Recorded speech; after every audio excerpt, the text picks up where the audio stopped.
கடவுளர் TV நேயர்கள் அனைவருக்கும் அநேக நமஸ்காரங்கள். சக்தி ஜோதிட குழுவின் சார்பாக குரோதி வருஷம் ஆவணி மாத பலன்களை பற்றி பார்ப்பதற்காக வந்திருக்கின்றோம்.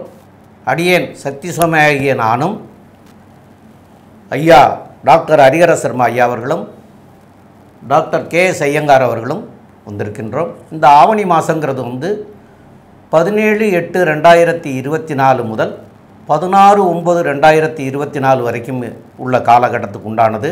அதுக்குண்டான கிரக நிலைகளும் அந்த மாதத்தில் உள்ள விசேஷ நாட்களையும் ஐயா டாக்டர் ஹரிஹர சர்மா ஐயா சொல்லுவாங்க. அனைவருக்கும் ஹரிஹர சர்மாவின் பணிவான நமஸ்காரங்கள். நாம் ஒவ்வொரு மாதமும் மாத பலன்கள் பார்க்குறோம், அதே போல் வருஷ பலன்கள் பார்க்குறோம், அதே போல் கிரக பயிற்சிகள் பார்க்குறோம். ஆங்கில வருஷமும் பார்க்குறோம், தமிழ் வருஷமும் பார்க்குறோம். அதை தவிர மெல்ல செல்லும் கிரகங்கள், விரைவாக செல்லும் கிரகங்கள், சனி பயிற்சி பலன்கள் பார்க்குறோம், ராகு கேது பயிற்சி பலன் பார்க்குறோம், குரு பயிற்சி பலன் பார்க்குறோம். இப்போ கடந்த காலகட்டங்களில் கூட சனி வக்ர பலன்கள் பார்த்தோம். அப்போ இப்போ நாம் பார்க்க போகிறது ஆவணி மாத பலன்கள். அது என்ன சாமி, ஆவணி மாதத்தில் விசேஷம், ஆடி போனால் ஆவணி வந்தால் நல்லது நடக்கும் அப்படின்றது நம்மளுடைய ஜோதிட சாஸ்திரத்தில் உள்ள வழக்கு மொழி. அது என்ன அப்படின்னாக்க, ஆடி மாதத்தில் 18ஆம் பெருக்கு அப்படின்னு வரக்கூடிய காலகட்டங்களில் நம்மளுடைய உற்றார்கள், உறவினர்கள், சொந்தக்காரங்க, அதே போல் மாமன், மைத்திரன், அத்தை பொண்ணுங்கள்லாம் வரக்கூடிய காலகட்டங்கள். ஒரு தீர்த்த நதிக்கரையோரம், அதாவது புண்ணிய கஷேத்திரம், காவேரி, கங்கா, யமுனா, இது மாதிரி இந்த கஷேத்திரங்களில் இவங்கள்லாம் சந்திக்கும் பொழுது, ஒருத்தருக்கு ஒருத்தர் பார்த்து கொள்ளும் பொழுது திருமணத்திற்கு உண்டான காலகட்டங்கள் அந்த நாள்லேருந்தே தொடங்குது. அதே என்ன சாமி, ஆடியில் கல்யாணம் பண்ண மாட்டாங்களே? ஆடியில் கல்யாணம் பண்ண வேண்டிய தேவையில்லை. நேருக்கு நேருக்கு ஒரு பொது இடத்துல பார்த்து பேசக்கூடிய வாய்ப்பை கொடுக்கறது இந்த ஆடிப்பெருக்கு என்ற 18ஆம் பெருக்கு. இதில் எல்லாரும் பார்த்து பேசி வச்சுட்டு ஆவணி பிறந்த விட்டு நம்ம திருமணத்திற்கு உண்டான வேலையை, நிச்சயதார்த்தத்துக்கு உண்டான வேலையை பார்க்கலாம் அப்படின்னு தொடங்கக்கூடிய காலகட்டங்கள் ஆவணி. ஆவணி வந்தாலே திருமண நாட்கள் தொடங்க ஆரம்பிச்சிடும், மண்டபங்கள், முகூர்த்தங்கள் எல்லாமே வர ஆரம்பிச்சிடும். அப்படி பார்க்கும்பொழுது இந்த ஆவணி மாதத்தில் என்னென்ன விசேஷ தினங்கள் வருது அப்படின்னு பார்ப்போமா? ஆவணியில் பொறுத்தளவுக்கு பிறக்கிறது 19/8, ஆவணி பிறக்கிறது 17/8/2024. உயர்ந்த கிழமையான சனிக்கிழமையில் உயர்ந்த நட்சத்திரமான பூராட நட்சத்திரத்தில் இந்த ஆவணி மாதம் பிறக்குது. இது எது வரையிலும் இருக்குது அப்படின்னு பார்த்தோம்னாக்க 16/9/2024 வரலும் இருக்குது. இதில் விசேஷ தினங்கள் அப்படின்னு பார்க்கும்பொழுது ஆவணி பிறந்த 2வது நாளே ருக் யஜுர் உபகர்மா. அது என்ன ருக் யஜுர் உபகர்மா? வேதங்களில் ருக்வேதம், யஜுர்வேதம், சாமவேதம், அதர்வண வேதம் அப்படின்னு 4 வேதங்கள் இருக்குது. இதை பொறுத்தளவுக்கு இந்த பிராமண சமுதாயத்தை சேர்ந்தவங்க பூணூல் மாற்றி கொள்ளக்கூடிய காலகட்டங்கள். இந்த நம்மளுடைய சமுதாயத்திலே பொறுத்தளவுக்கு ஆண்களுக்கு அப்படின்னு ஒரு பண்டிகை உண்டு அப்படின்னாக்க இந்த உபகர்மா தான். அதுலேயும் பார்த்தோம்னாக்க ருக்வேதத்தை சார்ந்தவங்களுக்கு பூணல் மாற்றி கொள்ளக்கூடிய காலம், எஜுர்வேதத்தை சார்ந்தவங்களுக்கு பூணல் மாற்றி கொள்ளக்கூடிய காலம். சரி, அதுக்கு அடுத்தது பார்த்தோம்னாக்க 22/8/2024 ஸ்ரீ மகா சங்கடகர சதுர்த்தி. இதை தவிர நம்ம ரொம்ப நாளாக ஒருத்தவங்க நினச்சிக்கிட்டு இருப்போம், ஏதாவது ஒரு காணி நிலமாவது வாங்கணும், வாடகை வீட்டிலே கஷ்டப்பட்டுட்டு இருக்கிறோமே அப்படின்னு நினச்சிக்கிட்டு இருக்கவங்களுக்கு வாஸ்து பூஜை போடக்கூடிய நாள் அப்படின்றது 22/8/2024. அதுவும் டைம் பர்டிகுலராக சொல்கிறேன். இந்த டயத்தில் பண்ணினோம் அப்படின்னாக்க வீடு கட்டுறதுல எந்த விதமான தடையும் தாமதமும் வராது. ஏன்னு கேட்டிங்கன்னா, ஒரு சில பேர் நேரம் சரியில்லாமல் ஆரம்பித்தாச்சு அப்படின்னாக்க அந்த வீடு இழுத்துக்கிட்டே போகும். அப்போ பண்ண வேண்டிய நேரம் அப்படின்றது மத்தியானம் 2:31 மத்தியானம் 4:01. என்ன சாமி, அதில் ராகுகாலம், யமகண்டம், குளிகை வந்தால் பார்க்கணுமா? பார்க்க வேண்டிய தேவையில்லை. வாஸ்து புருஷன் நித்திரை விடுற நேரத்தில் அது என்ன நாளாக இருந்தாலும் சரி, அது அஷ்டமி, நவமி, பிரதம, கரிநாள், ராகுகாலம், யமகண்டம், குளிகை இதெல்லாம் கவலைப்பட வேண்டிய தேவையில்லை. அந்த டயத்தில் வாஸ்து நித்திரை விடுற நாள் வீட்டுக்குண்டான மனை பூஜை போடும் பொழுது வீட்டுக்குண்டான அத்தனை தடங்கல்களும் கேட்ட இடத்துல பணம் கிடைக்கும், கேட்ட இடத்துல லோன் கிடைக்கும், கரெக்டாக வேலை முடியும். அடுத்தது பார்த்தோம் அப்படின்னாக்க 5/9/2024. இந்த 5/9/2024 அப்படின்றது சாமவேதத்தில் உள்ளவங்க உபகர்மா, அதாவது பூணல் மாற்றி கொள்ளக்கூடிய காலகட்டங்கள். இதை தவிர 7/9 விநாயகர் சதுர்த்தி. நம்மளோட பொறுத்தளவுக்கு தேசத்தை ஒருங்கிணைக்கிறதுக்காக பாலகங்காதர திலகர் அவர்கள் கொண்டு வந்தது விநாயகர் சதுர்த்தி. எப்படின்னு கேட்டிங்கன்னாக்க வீட்டில் ஒரு நாள் வைப்பாங்க. ஆனால் அந்த பொறுத்தளவுக்கு அந்த ஊரில் உள்ளவங்க எல்லாரும் கூடி ஒவ்வொரு தெருமுனைகளையும் விநாயகர் வச்சு விநாயகர் வழிபாடு பண்ணும்பொழுது அந்த மக்களை ஒருங்கிணைக்கக்கூடிய ஃபங்க்ஷனாக கொண்டு வந்தது பாலகங்காதர திலகனால் கொண்டு வந்த விநாயகர் சதுர்த்தி. அது வர்றது 7/9/2024. அதுக்கு அடுத்தது பார்த்தோம்னாக்க 12/9/2024 ஆவணி மாத மூலம். அது ஆவணி மூலம் அப்படின்னாக்க என்ன அப்படின்னாக்க எம்பெருமான் சிவபெருமான் வந்து பரியை நெறியாக்கிறது, நெறிய பரியாக்கக்கூடிய நிகழ்வு நிகழ்ந்த காலகட்டம் அப்படின்றது இந்த ஆவணி மூலம். அதுக்கு அடுத்தது பார்த்தோம்னாக்க 15/9/2024 நம்மளோட சகோதரர்களான கேரள மாநிலத்தை சேர்ந்த மக்கள் அத்தனை மக்களும் கொண்டாடக்கூடியது. அது எந்த மக்களாக இருந்தாலும், அது கிறிஸ்தவர்களாக இருந்தாலும் சரி, முஸ்லீமாக இருந்தாலும் சரி, இந்துக்களாக இருந்தாலும் கொண்டாடக்கூடியது பொன் ஓணம் பண்டிகை. இது வந்து கேரள கவர்மெண்ட்னாலேயே கொண்டாடப்படுகிறது. இதில் என்ன அப்படின்னாக்க வாமனருடைய ஜெயந்தியும் அன்னைக்கே வருது. அப்படி பார்க்கும்பொழுது இந்த காலகட்டங்களில் இத்தனை விசேஷ தினங்களும் வருது. சரி, அதுக்கு அடுத்தது நம்ம பிறக்குது, ஆவணி பிறக்குது 17/8/2024. அன்னைக்கு கோல்சாரம் அப்படின்னா என்ன அப்படின்னா அன்னைக்கு என்னென்ன கிரகங்கள் எந்தெந்த இடத்துல இருக்காங்கன்னு பார்ப்போமா. பிரகஸ்பதியான குரு பகவான் ரிஷபத்தில் இருக்கார், கூட செவ்வாயும் இருக்கார். கர்க்கடகத்தில் புத பகவான் இருக்கார். அடுத்தது சிம்மத்தில் ஆட்சி பெற்ற சூரிய பகவானும் சுக்கிர பகவானும் இருக்கார். அதுக்கு அடுத்தது கன்னி ராசியில் கேது பகவான் இருக்கார். இதை தவிர கும்பத்தில் சனி பகவான் வக்ரகதியில் இருக்கார். சனி பகவான் வக்ரம் நிவர்த்தி ஆகிறது 4/11/2024. வக்ரம்னா பலம் இழக்கக்கூடிய அது சனிக்கிழவன். அதுக்கு அடுத்தது காலபுருஷ தத்துவத்தின்படி 12வது ராசியான மீன ராசியில் எம்பெருமான் ராகு பகவான் இருக்கிறார். இந்த காலகட்டங்களில் என்ன அப்படின்னாக்க சூரியனும் சனியும் சதசப்தமாக பார்வை பார்க்கறதுனால தொழிலாளர்கிட்ட சின்ன சின்ன பிரச்சனைகள் வர வாய்ப்புகள் உண்டு. இதை பற்றி நம்ம விரிவாக ஒவ்வொரு ராசிக்கும் பலன் பார்க்கும்பொழுதும் பார்ப்போமா. அன்பார்ந்த மீனராசி என்பர்களே, உங்களுக்கு இந்த ஆவணி மாதம் எப்படி இருக்குன்னு பார்க்கலாமா. உங்களுடைய ராசியிலேயே ராகு பகவான் இருக்கார். ராகு அப்படின்னாலே பிரம்மாண்டம் பிரம்மாண்டம் பிரம்மாண்டம். இந்த மாதம் உங்களுக்கு தோன்றுகின்ற எண்ணங்கள் அத்தனையுமே பெரிய பெரிய எண்ணங்களாக இருக்கும். அதாகப்பட்டது Ambani range, Adani range, Bill Gates range, இதை மாதிரி எண்ணங்கள் தோன்றும். சரி சாமி, தோன்றினதெல்லாம் செயல்படுத்த முடியுமா அப்படின்னா கண்டிப்பாக செயல்படுத்த முடியும். ஏன்னா உங்களுடைய ராசிநாதனான குரு பகவான் 3ஆம் இடத்துல கம்யூனிகேஷன் பாவத்தில் இருக்கார். அப்போ நீங்கள் கொண்டு போகணும்னு நினைக்கிறத கரெக்டாக உங்களுடைய ஃப்ரெண்டு வட்டாரத்துலேயும் சரி, உங்களுடைய நட்பு வட்டாரத்துலேயும் சரி, உங்களுடைய தொழில் வட்டாரத்துலேயும் சரி, அதை கரெக்டாக பிரீஃபாக கரெக்டாக டிஃபைன் பண்ணுவீங்க. அப்போ டிஃபைன் பண்ணும்பொழுது எண்ணிய எண்ணங்கள் செயல்படுத்துறதுக்கு நம்மளுடைய செயல்பாடுகளுடைய முறை கரெக்டாக இருக்குது. கூட செவ்வாய் இருக்குது. நாம் பேசுகிறது எப்பொழுதுமே செவ்வாய் அப்படின்னாலே அடித்து பேசுறது, நடக்காததே நடக்குன்னு பேசுவாங்க, நடக்கிறதையும் நடக்காதுன்னு பேசக்கூடியது இந்த செவ்வாயோட தன்மை. அப்போ குருவும் செவ்வாயும் சேர்த்து குருமங்கள யோகமாக ஆகி உங்களுக்கு 3ஆம் இடத்துல 2ஆம் இடத்ததிபதி செவ்வாயும் சேர்ந்ததுனால தொட்டதெல்லாம் தொடங்கக்கூடியது, வச்சதெல்லாம் விளங்கக்கூடிய காலகட்டங்கள். அப்போ பிரம்மாண்டம் பிரம்மாண்டம் பிரம்மாண்டம். அடுத்தது 5ஆம் இடம் அப்படின்ற இடத்துல புத பகவான் இருக்காரு. புத பகவான் நல்ல நிலையில் இருக்கிறாரா? நல்ல நிலையில் இருக்காரு. அவர் 4 அவர் 5ல் இருக்காரு. இதுவரையிலும் சந்தான பாக்கியம் கிடைக்காதவங்களுக்கு சந்தான பாக்கியம் கிடைக்கக்கூடிய வாய்ப்புகள் உண்டு. அடுத்தது 6ஆம் அதிபதியான சூரியன் 6ஆம் இடத்துலயே இருக்கார். நம்ம 6ஆம் இடத்துல 6ஆம் இடத்து அதிபதி வலுவா இருக்காரு அப்படின்னாலே இந்த மீனராசியை சேர்ந்த அன்பர்கள் அல்ல மீனராசியை சேர்ந்த மாணவர்கள் அரசு தொடர்புடைய உத்தியோகங்கள் என்னென்ன அப்படின்னு பார்த்தோம்னாக்க யூபிஎஸ்சி தேர்வு, ஐஏஎஸ், ஐபிஎஸ், ஐஎஃப்எஸ், இந்த தேர்வு இந்த ஆவணி மாதத்தில் எழுதக்கூடிய நண்பர்களுக்கு வெற்றி வெற்றி வெற்றி கிடைக்கக்கூடிய வாய்ப்புகளும் உண்டு.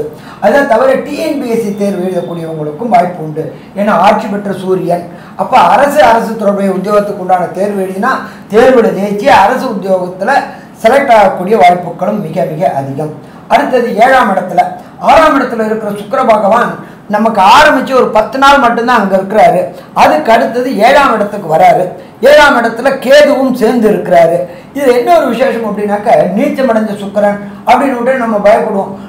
திருமண வாழ்க்கையில் பிரச்சனை வந்துருமோ, அப்படி வந்துருமோ, இப்படி வந்துருமோன்னு பயப்படவே வேண்டிய தேவையில்லை.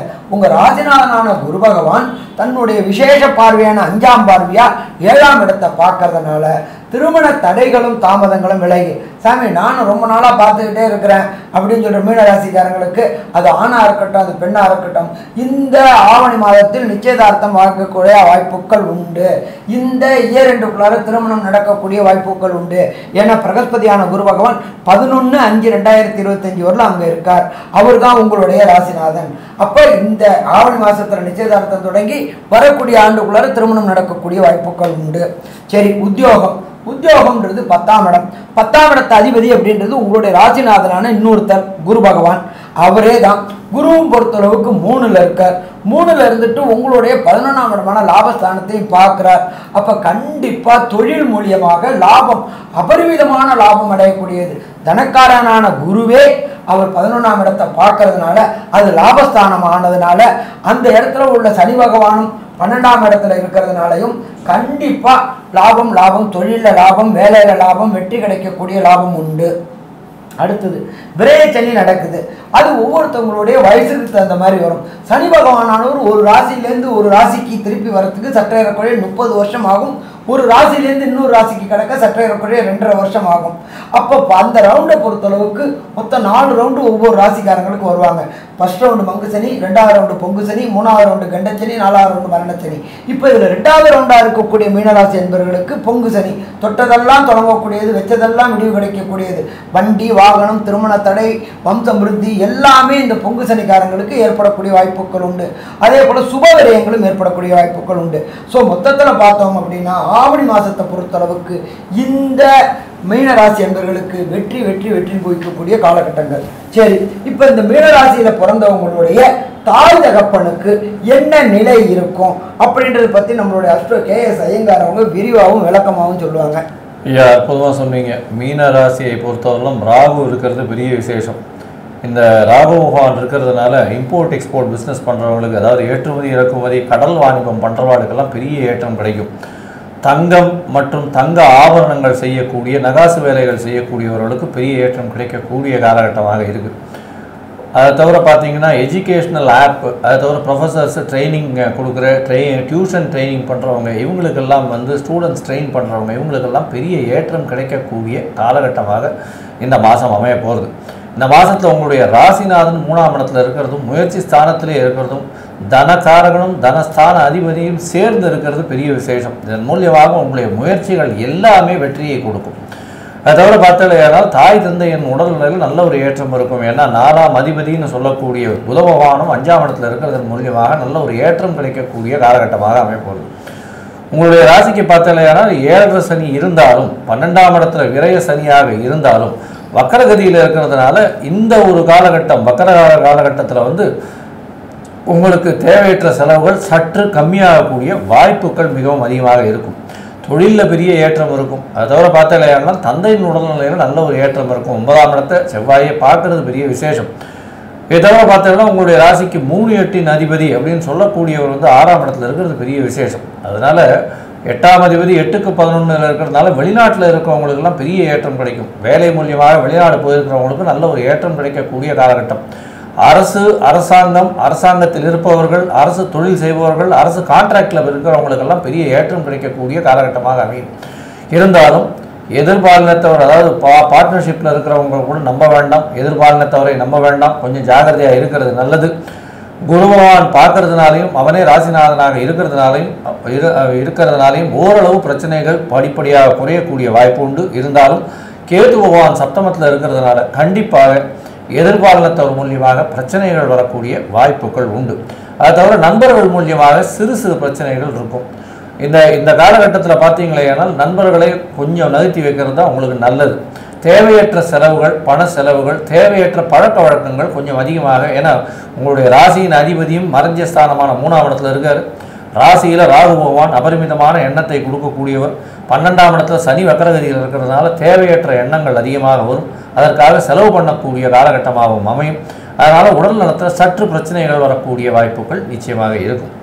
ஏன்னா இப்போ அடுத்தது பார்த்தீங்கன்னா ஒரு 10 நாளில், அதாவது 28/8/2024 சுக்கிர பகவான் சப்தமத்தில் நீச்சம் பெற்று போகிறார். அவரே அஷ்டமாதிபதி 7ஆம் இடத்துல நீச்சம் பெற்று கேத்துவோட சேர்றதுனால உடல்நிலையில் சற்று பின்னடைவு ஏற்படக்கூடிய வாய்ப்புகள் நிச்சயமாக இருக்கும்.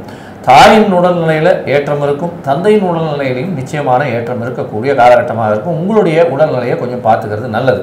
உங்களுடைய முயற்சிகள் எல்லாமே வெற்றி பெறும். இருந்தாலும் சில காலங்கள், அதாவது இந்த ஆவணி மாதம் 31 நாளில் சில நாட்கள் இந்த முயற்சிகளை தள்ளி போடுவது நல்லது. அந்த காலகட்டம் சந்திராஷ்டம காலம்னு சொல்கிறோம். இந்த சந்திராஷ்டம காலகட்டத்தில் எந்தெந்த நாளில் வருது அப்படின்றத நம்ம ஐயா கிட்ட கேட்போம். அதை தவிர இந்த மாதத்தில் உங்களுக்கு திருமண யோகம் இருக்குது. இருந்தாலும் கோச்சார பிரகாரம் திருமண யோகம் இருக்கிறதுனாலையும் இந்த திருமணம் தட்டி போகிறது கேது பகவானால் அப்படின்றதுனால திருமண யோகத்திற்கு எந்த கோவிலுக்கு போனால் நல்ல ஒரு ஏற்றம் கிடைக்கும் அப்படின்றதையும் நம்ம ஐயா கிட்ட கேட்போம். ரொம்ப அற்புதமாக, தெளிவாக, விளக்கமாக, விவரமாகவே சொன்னீங்க. 2 பேருமே நல்லா சொன்னீங்க. இப்போது சந்திராஷ்டமம் அப்படின்னு சொல்லக்கூடியது உங்களுடைய ராசிக்கு 8ஆம் இடத்துல சஞ்சரிக்கிற போது சந்திரன் சஞ்சரிக்கிற காலத்தை சந்திராஷ்டம தினம்னு சொல்லுவோம். அப்போ அந்த சந்திராஷ்டம தினம் அப்படிங்கிறது இந்த மாத்தையில் உங்களுக்கு 6/9/2024 வெள்ளிக்கிழமை இரவு 10:26 ஆரம்பமாகுது. 7ஆம் தேதி 8ஆம் தேதி, அதாவது சனி ஞாயிறு ஃபுல்லாகவே இருக்கார். 9ஆம் தேதி 9/9/2024 திங்கட்கிழமை காலையில் 9:17 வரைக்கும் இருக்கார். ஆக இந்த 2.25 நாட்கள் அப்படின்னு சொல்லக்கூடியது. இந்த 2.25 நாட்கள் நீங்கள் புதிதாக எதுவும் செய்ய வேண்டாம். அதே மாதிரி பிரயாணங்கள் எதுவும் செய்ய வேண்டாம். வெளியூரோ வெளிநாடோ எதுக்குமே போக வேண்டாம். ஏன்னு கேட்டால் இந்த காலகட்டத்தில் சந்திரன் 8ஆம் இடத்துல இருக்கிறதுனால மன கிளேசங்கள் ஏற்படும். அதனால் நமக்கு மன டென்ஷனாக ஆகக்கூடிய வாய்ப்பும் உண்டு. இந்த டென்ஷனில் சரியான முடிவு எடுக்க முடியாதுங்கிறதுக்காகத்தான் இதையெல்லாம் ஒதுக்குறாங்க. அப்போ சடனாக ஏதாவது செய்கிற போது டென்ஷனாகி ஏதாவது செய்கிற போது அதெல்லாம் கெட்டு போயிடும். அப்போது கெடக்கூடாதுங்கிறதுக்காகத்தான் இந்த நாட்களை தவிர்க்கணும்னு அந்த காலத்திலே சொல்லிட்டு போயிருக்கிறாங்க. அதனால் இந்த காலகட்டத்தை தவிர்க்கிறது நல்லது. உங்களுக்கு இப்போ ஐயா சொன்னது மாதிரியா இந்த 7ஆம் இடத்துல தனிச்ச கேதுவாக இருந்தபோது திருமணங்கள் தடைப்பட்டுக்கிட்டே வந்துச்சு. இப்போ அந்த கேதுவோட 10ஆம் தேதிக்கு மேலே சுக்கிர பகவான் களத்திர காரகனாகிய சுக்கிரன் சேர்ந்து நீச்சப்பட்டாலும் கேதுவோடு சேர்ந்து இருக்கிறதுனால அதை பெருசாகவும் எடுத்துக்க வேண்டாம். தனிச்ச கேது இருக்கிற போதும் குரு பார்த்துட்டு தான் இருந்தார். அப்போ தனிச்ச கேதுவாக இருக்கிற போது திருமணம் கூடி வராது, குரு பார்த்துட்டு இருந்தால் கூட. இப்போ 5ஆம் பார்வையில் குரு பார்க்குறார். களத்திர காரகனாகிய சுக்கிரனும் உங்களுக்கு 7ஆம் இடத்துக்கே வந்துடுறார். அதனால் திருமணம் கூடக்கூடிய காலம். அதனால் இந்த மாத்தையிலரை வெள்ளிக்கிழமையிலையோ அல்லது செவ்வாய்க்கிழமையிலேயோ திருவேற்காடு கருமாரியம்மனை போய் வணங்கிட்டு வாங்க. கண்டிப்பாக இந்த திருமணம் கூடுறதுக்கு உண்டான வாய்ப்புகள் இருக்கும். 2வது, இது போக இது திருமணம் கூடுறதுக்கு மாத்திரம் இல்லை, உங்களுக்கு தசாநாதன் புத்திநாதன் ஏதாவது சரியில்லைன்னா கூட இந்த திருவேற்காடு அம்மனை வெள்ளி செவ்வாயில் போய் இந்த ஆடி மாதம் ஆவணி மாதம்லாம் பெண் தெய்வத்துக்கு மிக சிறப்பான மாதங்கள்னு சொல்லுவாங்க. அப்போ அதனால் இந்த காலகட்டத்தில் இந்த ராசிக்காரங்களுக்கு போய் அங்கே போய் வணங்கிட்டு வந்தீங்கன்னா கண்டிப்பாக உங்களுக்கு வரக்கூடிய தீமைகள்லாம் விலகி நன்மையாக மாறுங்கிறத சொல்லிக்கிறோம். மேலும் உள்ள விவரத்தை நம்முடைய டாக்டர் கே.எஸ். ஐயங்கார் அவங்க சொல்லுவாங்க. ஐயா, அற்புதமாக சொன்னீங்க. அதாவது மீன ராசியை பொறுத்தவரையும் ஏற்றமான காலமாக இருக்கும். ராசியிலேயே ராகு பகவான் இருக்கிறதுனால அபரிமிதமான எண்ணங்கள். 7.5 சனி நடக்குது. 12ஆம் இடத்துல சனி பகவான் முயற்சி ஸ்தானத்தில் ராசிநாதனே போய் இருக்கிறதும் பெரிய விசேஷம். உங்களுடைய ராசிக்கு 6ஆம் இடத்துல சூரிய பகவான் இருக்கிறதுனால அரசாங்கம் சம்பந்தமாக நல்ல ஒரு ஏற்றம் கிடைக்கக்கூடிய காலகட்டம், புதிய வேலை அமையக்கூடிய காலகட்டமாக இருக்கும், தொழிலில் பெரிய ஏற்றம் இருக்கக்கூடிய காலகட்டமாக இருக்கும். 8-6 சம்பந்தப்படுறதுனால புதிய கடன் வாங்கக்கூடிய வாய்ப்பு, பிரச்சனைகள் கொஞ்சம் வரக்கூடிய வாய்ப்பு, உடல் நலத்தில் பின்னடைவு ஏற்படக்கூடிய வாய்ப்புகள் இருக்கும். தாயின் உடல்நிலையில் நல்ல ஒரு ஏற்றம் இருக்கும், தந்தையின் உடல்நிலையில் நல்ல ஒரு ஏற்றம் இருக்கும். அதோட பேச்சில் கொஞ்சம் கவனமாக இருக்கிறது ரொம்பவும் நல்லது. ஏன்னா 2ஆம் இடத்தை சனி பகவான் பார்க்கறதுனால செலவுகளில் கொஞ்சம் ஜாகிரதையாக இருக்கிறது நல்லது. மொத்தத்தில் பார்த்தீங்கன்னா இந்த ஆவணி மாதம் நல்ல ஏற்றமான மாதமாக இருந்தாலும் 7.5 சனி நடக்கிறதுனால ரொம்பவும் ஜாகிரதையாக இருக்கிறதும், வண்டி வாகனங்களில் போகும்போது அரசாங்கம் சொல்வதை கடைபிடிப்பதும் ரொம்பவும் நல்லது அப்படின்ற சக்தி ஜோதிட குழு சொல்லுது. நன்றி, நமஸ்காரம். கடவுள் அருள் டிவியை பார்த்தமைக்கு நன்றிகள். மேலும் இது போன்ற தகவல்களை தெரிந்து கொள்ள கடவுள் அருள் டிவியை சப்ஸ்கிரைப் செய்யுங்கள். மறக்காமல் பெல் ஐக்கானை கிளிக் செய்யுங்கள்.